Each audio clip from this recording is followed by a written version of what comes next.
Welcome to Blurry Vision Book Review. I'm Miranda. And I am Teresa. But we call you Bacon. That's correct. Two best friends that have really enjoyed reading books and talking about them. We decided to add liquor.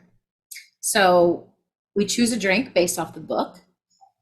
The books we're talking about today were both based in wineries. So we went with the wine. Yep. The first one we're doing is from a little town here in Washington, where we both are from. It's Westport Winery, Little Wild. I don't know. Mm-hmm. It's delicious. Amazing. We got a couple more to go through too by the end of this. Yes. We're unable to censor ourselves. So if you have little ones or people who are easily offended, have the earmuffs ready because we're going to offend people. Most likely. So what we do is like we said, we read a lot of books. We started talking to each other about them, and we find ourselves hilarious. So hopefully you do too. Yeah. Welcome. Okay. So tonight we're going to be talking about. Those are yours. Yeah. Two books. It's a series. The first one is Secretly Yours, and they're both by Tessa Bailey. The other one we'll be talking about is Unfortunately Yours. Yep. The series is actually called, I wrote this down. Thank goodness, because I couldn't. Yeah. The series is The Vine Mess. Oh! Mm-hmm. It does take, I think we mentioned it takes place in the wineries. Yeah. Yes. Yep. So we're going to start with Secretly Yours. Yes, because that's the first one in the series. We both read that one a while ago. Yes. So we're a little rusty. I'm a little rusty. She's got notes. I have lots of notes. It's still a romantic comedy. Yeah, a little spicy, but not too spicy. No. So then we go through and we tell you what our favorite parts of the book were, what our not favorite parts of the book were, quotes that we found really hilarious. Just our thoughts. Yeah. I mean, we have questions and comments and concerns, but we're going to get off topic. Let's be really honest. Yep. So, favorite part of the book, Secretly Yours. I'm gonna jump in. Okay. It's about two main characters. Mm-hmm. It's about Julian, the guy, who has very, very high OCD and anxiety and just all of these things. And then it's this girl, Haley, right? No. Hallie. Oh boy. Hallie Wench? Hallie Wench. Hallie. Hallie. Hallie. Hallie. Yeah. Hallie. Okay. So it's about Hallie, and she's like this hot mess express. Time is nothing to her. She shows up when she wants to. Does what she wants. She's got wild curls. She's got 3 dogs, Petey, General, and Todd or something like that. Castor oil. No. No, that's the hair of the gopher. Oh. Yes. So she just does what she wants. She shows up when she wants. And Julian, however, times everything. Like everything is set in stone. Like he has a schedule for everything.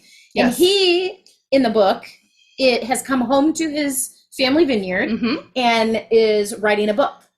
Is that what he's doing? I forgot about that. But he is. And he says he wants this much time to go here. 30 minutes. And as long as he does everything throughout the day exactly on point, like he is supposed to, he gets a whiskey. Damn it. Yeah. And Hallie said, you should get 2 whiskeys if you really have a good day. Yeah. Or something along those lines. We should have had your drink.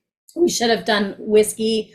Yes, we should have. We choose the drink based off the books, which is obviously why we're doing the wine. Yeah. They're wineries. But he liked whiskey. He did like whiskey. We missed opportunity. I like a little R&R mixed with some flavored water. Fuji apple from Walmart, 74 cents. I'm not cheap or anything, but it's a great drink.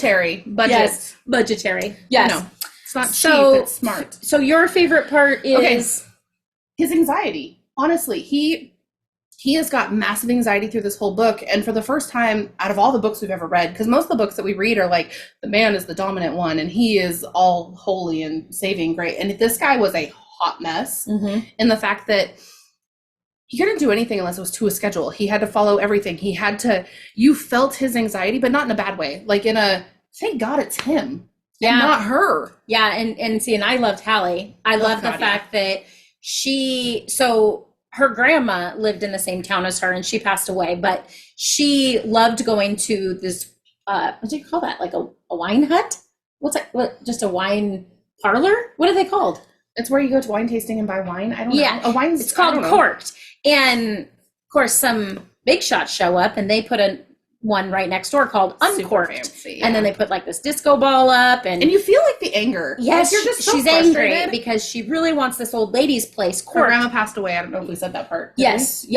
But grandma used to go there every day. Yep, so she gets drunk during the day, and she goes there and steals cheese. Well, so she trying to sabotage this other place because she wants her grandma's favorite place to, stick around. But it's run down. It's like, it is, but she stole cheese. She messed with the disco light. Wood in the disco light thing.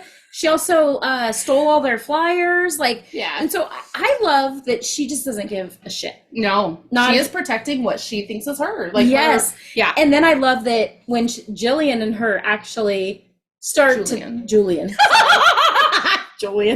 whatever, Jay for all intents and purposes.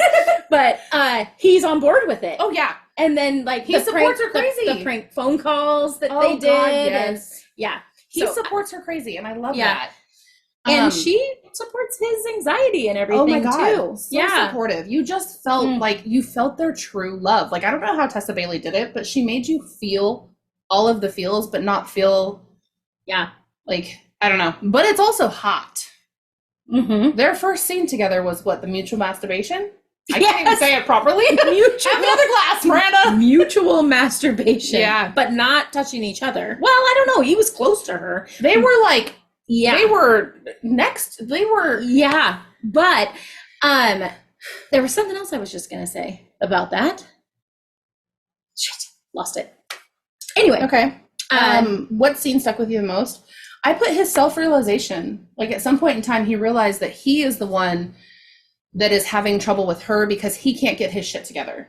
He's feeling the anxiety. He feels like he's being buried every time something isn't going by plan, and he just doesn't understand it. And then she kind of brings out this, life isn't that bad. It doesn't need to be scheduled by the minute. It was just him being like, wow, I'm the problem. It's me. Taylor Swift, please don't get mad at me for that. It was just a sentence. What question are we on? I don't freaking know.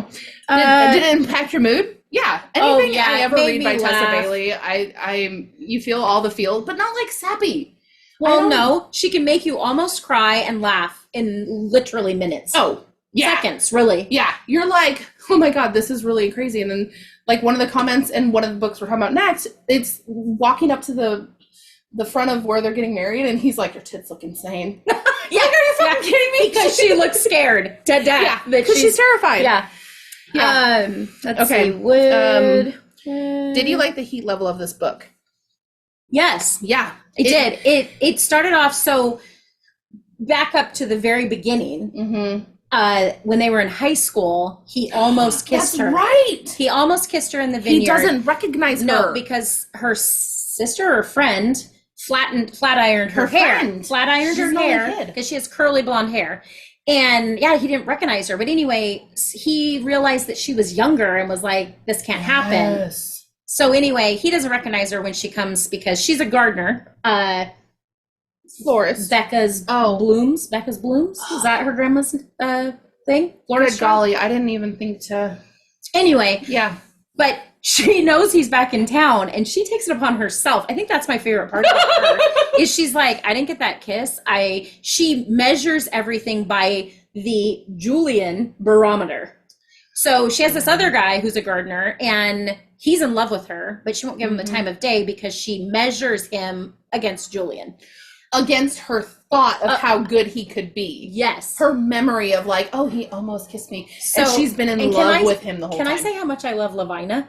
Lavina. Is her friend. The one that she baker? The baker, yeah. The one that she hides in.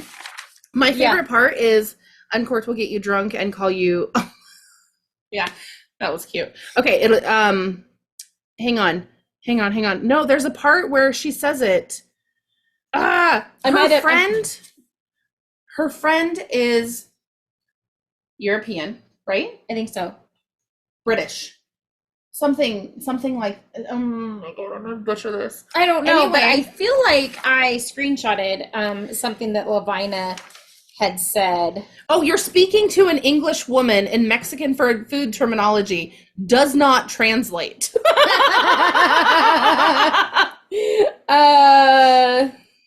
Let's see. Oh, she also says, let's see. You can never do anything the easy way, can you? And then Hallie says, I'm much better at speaking to men when I'm busy doing something with my hands, which I have to be doing something too. Like I can't look somebody in the eyes and like, because I'll just like start thinking about everything. Yeah. So you don't want me to be like, no, not you. Tell me the story, Bacon. No, not you. We've known each other long enough. It's fine. Okay. There's a part in the book though where it's like you can't hum and hold your nose at the same time. I tried it. Try it for reals. Try humming. You can't do it. You're like, I don't remember that part. I'm a little rusty on that one. Let's see. Okay. Was their connection believable? Yeah. I think it was, because you're seeing these two people who she's been obsessed with him since high school. Well, and they made this decision that they would just be friends. This was before the mutual masturbation. Oh, yes, but remember, she was so in love with him when she found out he was back in town. She was writing secret admirer letters. Yes, and leading them on the path that he would run. Yes, in the morning. And so she left 2 before he wrote back, right? Yeah, but they didn't know it was them. She knew everything. Well, she did, but he had no idea. Yeah. And she literally at one point in time said that she was she wrote the first one drunk. Yeah, she was very drunk on the first one. But then she said that, it's in the next book. I keep getting mixed up because she's in that one, but she's like, in the other book, the main character is Natalie, and she's like, she's a little crazy, and she goes, I wrote your brother's secret admirer letters and then got jealous when he answered. Because he didn't know it was her. So yeah, no, he didn't. It was good. Heat level connection, yes. Yep. It's part of the series, yes. Yep. Did this book compel you to read the next one? Yeah. Always. Tessa, she has a way. She has a way. Yeah, she was. I wish we could have her on here one day. Oh, that's a dream. Yep. It'll happen. Tessa Bailey. Please. Yeah. But do you remember us from Westport? Oh, this is Bacon from Westport. Yep. Maybe. We came to your signing. But that's where we got this wine. Yep. This was the winery that you did your signing at, and we bought this and drank there. And it's still just as good as that day. We drank in the car. Remember we bought our glasses? We did, yeah. We bought glasses and we drank because... And then had a selfie fest. Yeah, that's right. I mean, they're beautiful selfies. Let's see. So, no, but I was going to say, we've read a lot of Tessa Bailey. Tessa has a lot of books. A lot of old ones, too, that are really good. And a lot of the new ones. Her new ones are phenomenal. Mm-hmm. Her old ones are amazing. But you can tell that she's changed as a writer. She's still hilarious, absolutely hilarious. But in the newer ones, she makes you feel happy. She makes you laugh out loud. The sex scenes are good. Like spicy. She has a way of describing things, and you're just like, did I just? Nope. Okay. What? I think I want to try that. But then, in the next second, you're laughing because of something that happened. But in these last couple books, you feel the anxiety, you feel the loneliness, you feel the rejection, you feel all of it, but then you're still laughing the whole freaking book. Yeah. And so, and I feel like in both of these books, because I feel like in all rom-coms, there's something that happens that makes them like fall apart or create a distance between them, and then they always obviously come back, and then everything's hunky-dory at the end. Yeah. These ones, I don't feel like what happens is really that bad. No. On either book. No. But it is definitely, it's like a realization on both their behalves, and then they just come together. It's like, I don't know, it's just, I don't know how to describe that. But I love the way that both these books came back around and ended. Yes. Oh, absolutely. Yeah. So this one, Secretly Yours, the first one. I mean, my favorite quotes, I think I said it, like, you're speaking to an English woman, Mexican food terminology, it does not translate. And then, like, when they're doing crazy shit, what's the lady's name? The baker? Lavina. Yeah.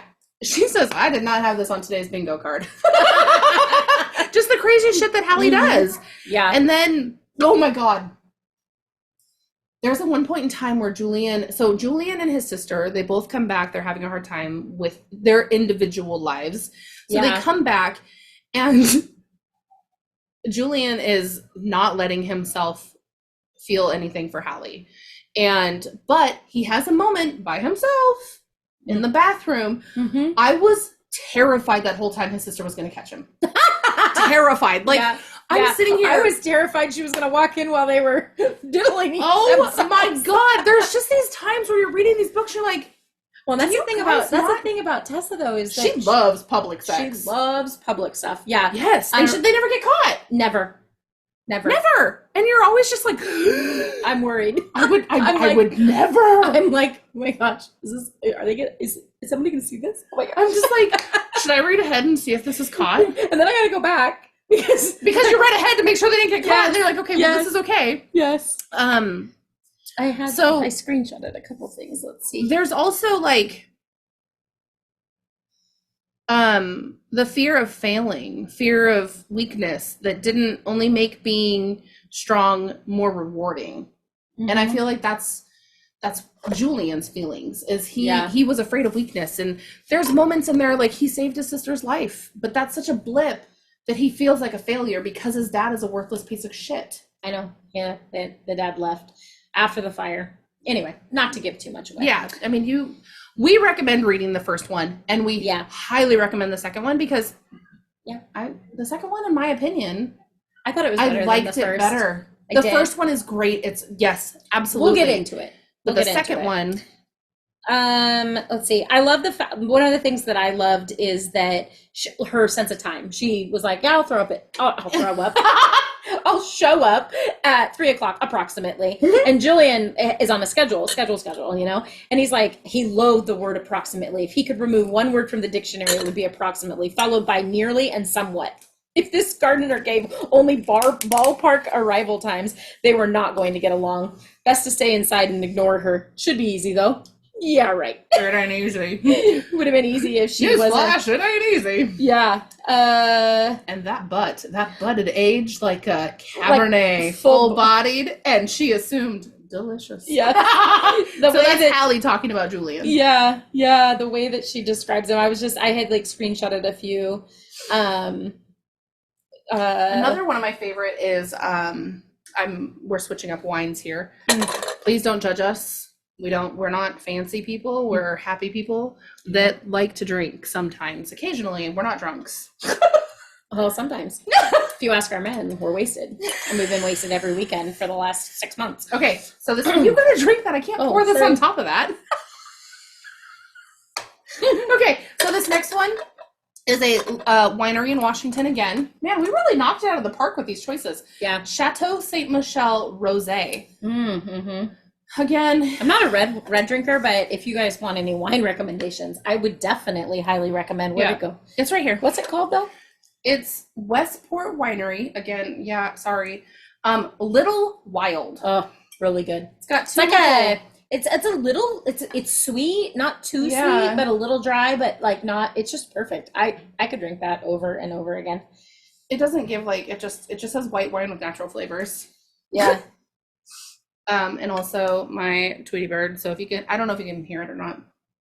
I was trying to find this one thing. But anyway. So, okay, moving on. At the very end of this book, like, keep telling your things that you like.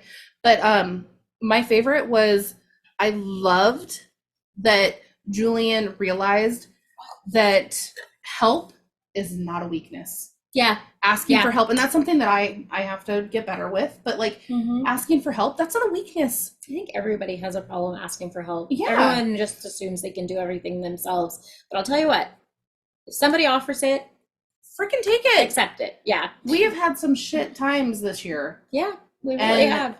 My friends hitting me up being like, hey, how can we help you? I don't know how you can help me. But when they show up and just bring dinner or like put the dishes in the dishwasher, like, that doesn't happen all the time. Don't come after my friends. I literally just offered her. Okay. Can I put these in the dishwasher? And she's like, no, I'll do it tomorrow. Anyway, this was another thing of Lavina. I loved her because she was trying to basically tell her she needed to reach out and like go after this Julian. Yeah. And shit. And she says, "You're still carrying that torch. Either extinguish it or fan the flame." Ooh! I loved that. Fan that shit. Yeah. We all need a friend like Lavina. Yeah. I feel like we're just all not. She's a smoker too, and she's hilarious. She's hilarious. Yeah. So, okay. Parting words on this one. Okay. Yep. How many shots to recommend, discuss with following groups? So we're going to rate ours. We're not going to do like 1 pepper, 2 pepper. Everybody that does that, that's fantastic. But we try being original since we, are drinking. Yeah. How many shots to recommend this to?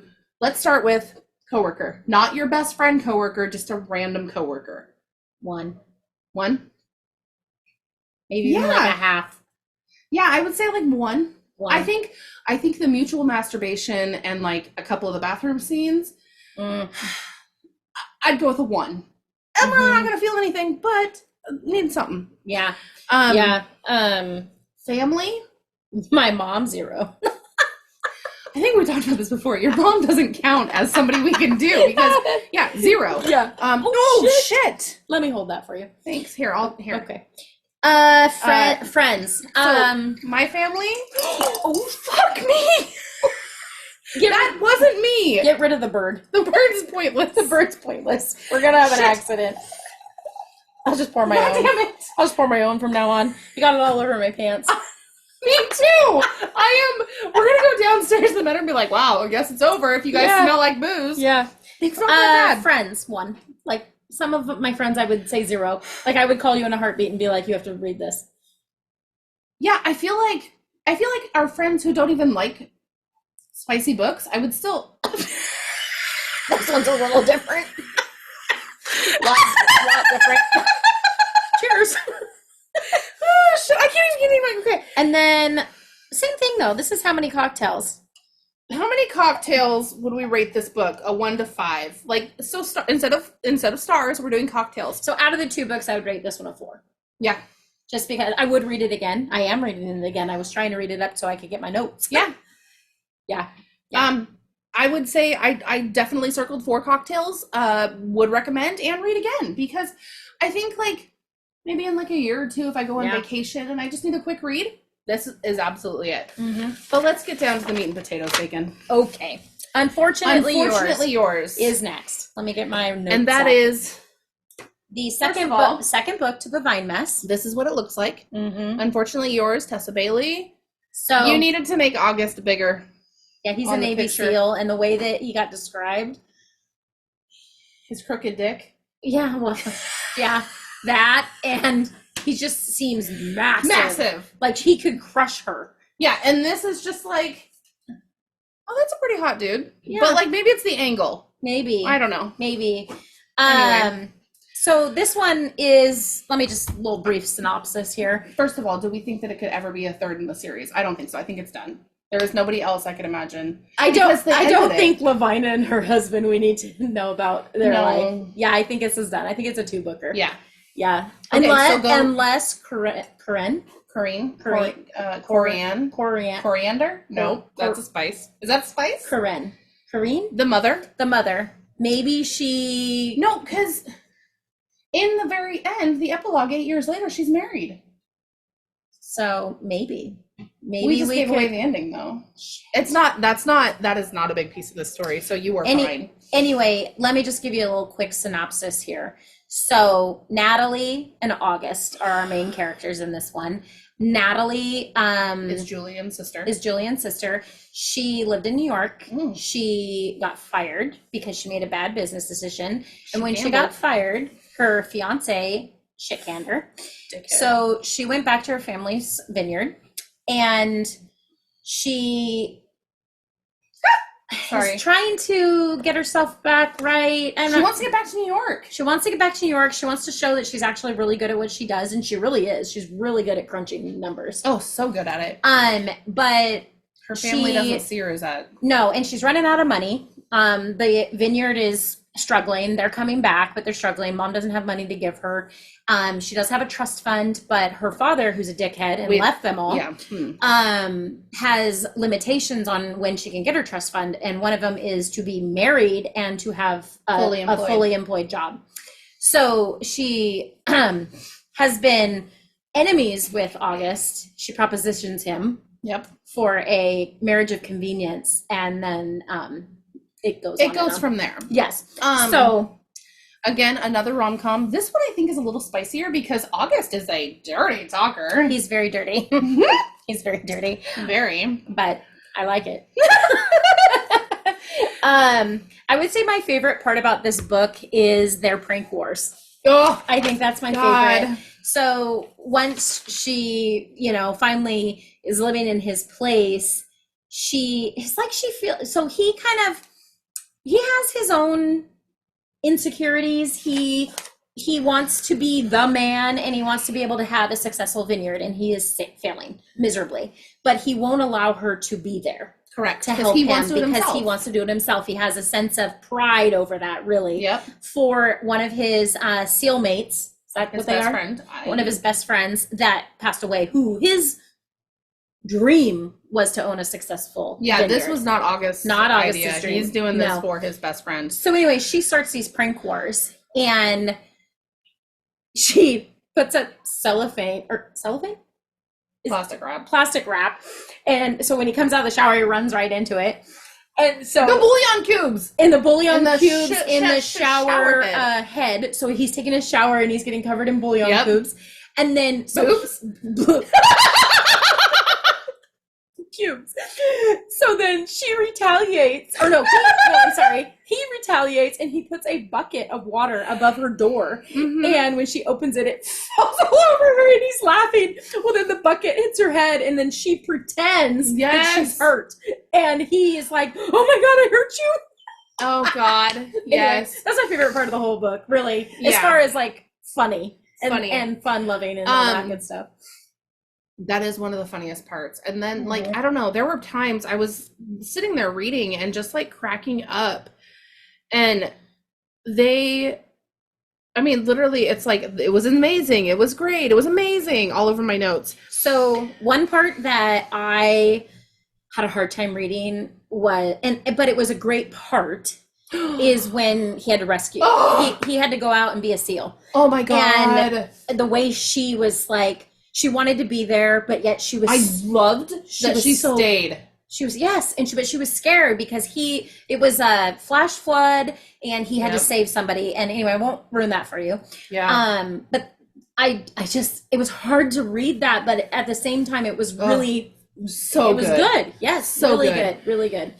That moment was so unlike any other Tessa Bailey book we've ever read. Yeah, there has never been that moment in a book where you're just like he's going to be okay. He is, because this is a rom-com. Let's be real. Mm-hmm. It's like watching Hallmark during Christmas. It's going to have a happy ending. But I will say, the moments where, like when I watch a Hallmark movie, I start with the beginning, I cry. And I'm through all of them. But no, my thought is I always watch them, and we watch so many that I'm like, this is what their dilemma is going to be, where they separate and then they're going to come back together. I can always pinpoint this one. I didn't pinpoint the right thing. No, I pinpointed the investment money that he got as they're like breaking, like, how dare you not tell me the truth, and you're lying to me. I thought the same thing. But it wasn't that. No. When that happened. And I thought maybe he would feel the same way when he found out that Dad was like, "Oh, Dad's don't go through with this wedding. Here, you can have her. I'll change the terms to your trust fund or whatever." Yeah. Let's see. I raced to the end. I read this so fast when I finally got started on it. So I started it when we were camping, and then I stopped because I was like, "Oh, crap, life happened." Mm-hmm. But then last night I sat on this couch and I finished the whole thing, and I was like, "Oh!" I went to bed with a smile on my face. Yep. I was so happy. It made you believe in love. Like, yes, maybe it was a marriage of convenience, but these two fell in love. They didn't even end up marrying they did marry for convenience, but at the same time, if they would have communicated, thank God they didn't, because there wouldn't be an amazing book. But still, right. Okay, so the scene that stuck with me the most. Oh, don't know how to say this without like ruining the book. Mm. But the moment, so they're getting married and they do little gifts. She does a little gift. Oh my God, that would be my exact one, the one that stuck with me. Oh, It was absolutely the my God, most touching. Because she's not gift. sentimental. No, she is not sentimental at all. He is not sentimental at all. They have more fun bickering and bantering and all of that. Yes, so this came out of left field, and she gave him just like this little. She gave him a picture, a token of his past, and it was just this moment with where him you're on the back. Yes, or was it a seal? It was the Navy. I think it was the Navy hymn. Navy hymn, yeah. Yeah. Unbelievable. Oh my God. But Tessa brings you to that point, and then next thing you know, you're laughing about something. And I'm just because he tells her tits look amazing. Her tits look insane. Insane. Oh yeah, insane. Sorry, not amazing. Insane. So there's like this financial guide that they have to improve this by. It's this whole thing. There's a lot of tension with her family because she's not great. You know, she just grew up being the little sister who wanted attention, so she broke rules. Yeah, she was a big rule breaker. Yeah, party girl. Yeah, always the prankster. Yeah, yeah, it was good. Yeah. And then let's see. Oh, and he was just always so proud of her. Yes. He really was. When he showed up in his suit at that dinner. Oh yeah. So she propositioned him for this marriage of convenience, and he basically like didn't say anything. He just was like, and she's like, well, guess that won't work. Yeah. But then he showed up decked out and like was like, hey honey.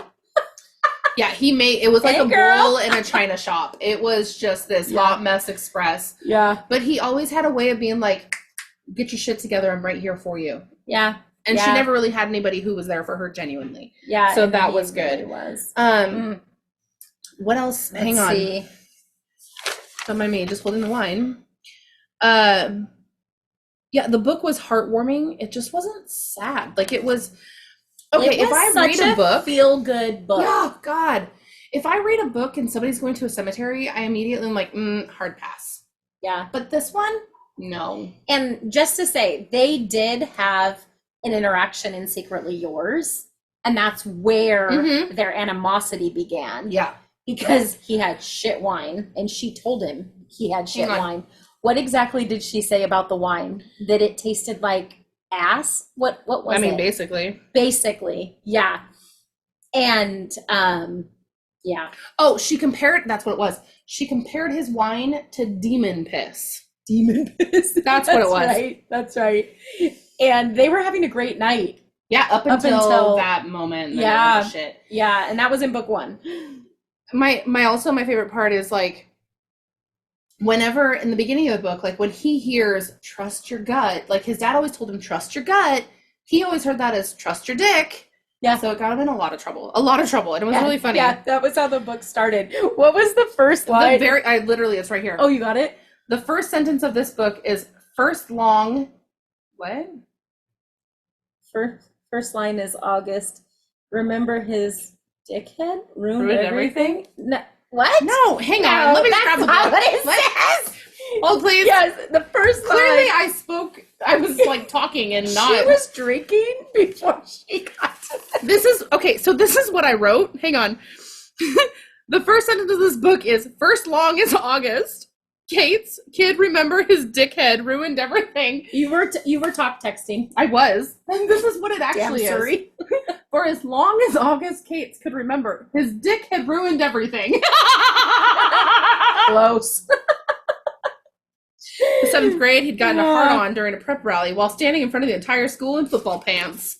Mm-hmm. Oh my God, yeah. And then, but this is like, so Hallie and Julian are in this book. Yeah. And so is the mom, and they have smaller parts, but Hallie is you still get the sense of her crazy. And that's when she's like, she wants to be there for Natalie so bad. Oh, I know. Yeah. And Natalie says, you're a little crazy, aren't you, Hallie? And she said, I wrote your brother's secret admirer letters. I got jealous when he answered. And she says, good point.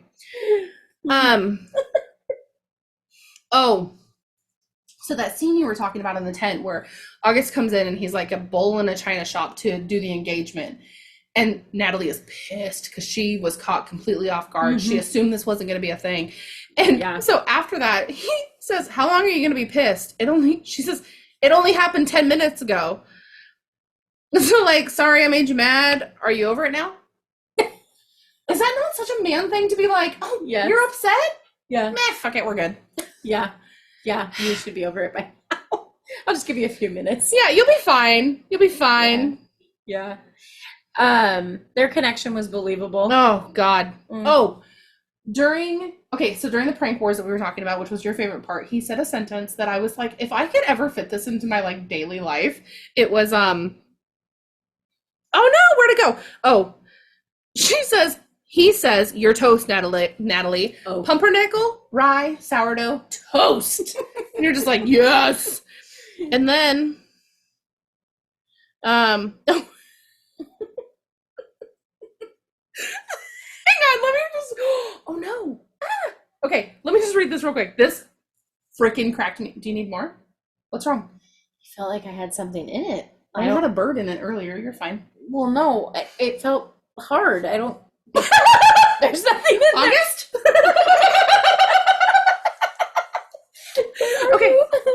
Okay, no, it says, taking a quick break from our argument to let you know that this is the best hand job I've ever had in my life. And about 90% of those were performed by me, an expert on my own dick. You're absolutely nailing it. Yeah, and she loved the fact that he praised her as she was going along. Yeah. Because then she knew she was doing it. Oh my God, it was so good. It was so funny. Like, those are just little snippets that I took last night when I was reading it, but it was so good. Okay. I highly recommend both books. Absolutely. Yeah. Okay, so the second one's better than the first, but they're both amazing. Both of them amazing. I would rate this one a 5. I would tell everyone about that book. Yeah. So would I call my girlfriend that I've been friends with since kindergarten and tell her about this book? Yes. But I didn't. Yes, I would preface that with this one's spicier than The Vacation Wars by Megan Quinn. Yeah. And I love that book too. So good book. Yeah. Okay. I literally wrote not too spicy. I'd take 0 shots for friends. Maybe 2.5 to tell my aunt, my mom's sister. Okay. Maybe like 2.5. She's fun. She'd take it. I don't know that she'd read it, but I'd tell her about it if I had a couple drinks. And then I have a girlfriend at work. She lives in Chicago. I would tell her about this in a split second. She wouldn't read it because she doesn't read shit. But, you know. And how many cocktails would I rate it? 5. Yeah. 5. Hand down 5. Hand down 5? Hands down. Yeah, that too. Hands down. Yeah. This was a good one. I did have, hang on, I might have a couple of more. Couple of more? I'm topping you off. Okay, that's fine. Let me go back before the concerts here. Before the concerts? In my pictures, because I screenshotted all this stuff. I loved. I went to Hank Williams Jr. Oh shit, that's right. Yeah. So I loved this part when the dad's even more of a dick too. Sorry. Yeah, August flies to New York because she goes to New York because she thinks that she has an investment opportunity. She has an investment opportunity, but she thinks that he doesn't, like, he's never going to need her the way that she feels like she needs him, and her family doesn't use her. Yeah. She just felt like it wasn't I'm gonna go do what I need to do. And he goes and shocks the shit out of her. And her ex fiance who shit canned her is there, and with his new fiance. And I love when she says, "What were you gonna say to him?" she asked as they stepped aside, the gold doors snapping together in front of them. He goes, "I don't know. All I could think of was Julia Roberts' line in Pretty Woman, big mistake, big, huge." But then you decided to be mature about the whole damn thing. Kind of caught me off guard. And he's like, "That's probably a good thing. I'd rather be remembered for quoting something like Rambo or Happy Gilmore." And she goes, "Wow, you really just summed up your whole personality in 2 movies." I loved that part. Oh, yeah. Is it the eulogy? No, epilogue. Nobody died in this. Epilogue? Oh, is it called an epilogue? I don't know what that's called. It's not a eulogy. No, it's definitely not a eulogy. Epilogue. Can I say how much I love the fact that in the epilogue, you said, when they have kids in that, and when his daughter's dance partner doesn't show up, I know. He's like, no one gives my girls lemons. That goes double for my wife. No one better be giving you any lemons. Because she said that, like, when life gives you lemons, you make lemonade. And he's like, bullshit? Yeah. Bullshit! Mm-hmm. Fuck. Yeah. Gosh, is there, I mean, I just... Hang on. So this wedding, her mom planned everything. She didn't really have a say. Really but fancy. One of the things that she asked for was for their wedding, their first dance wedding song to be "You're So Vain." Yep. And he wanted brick house because it's a brick house. And turns out, like, they go forward, and at the wedding, she said that. Anyway, basically, he guessed that she did "You're So Vain." Like, that's how well he knew her before they even did the marriage of convenience and anything else. He was like, "Well, this is obvious." Yeah, you called it. Okay, so I think that's it. Highly recommend Tessa Bailey, #1 author. Yes, wonderful. Absolutely, anything. Secretly yours, unfortunately yours. Go get your copies today. Yes. Cheers. Cheers.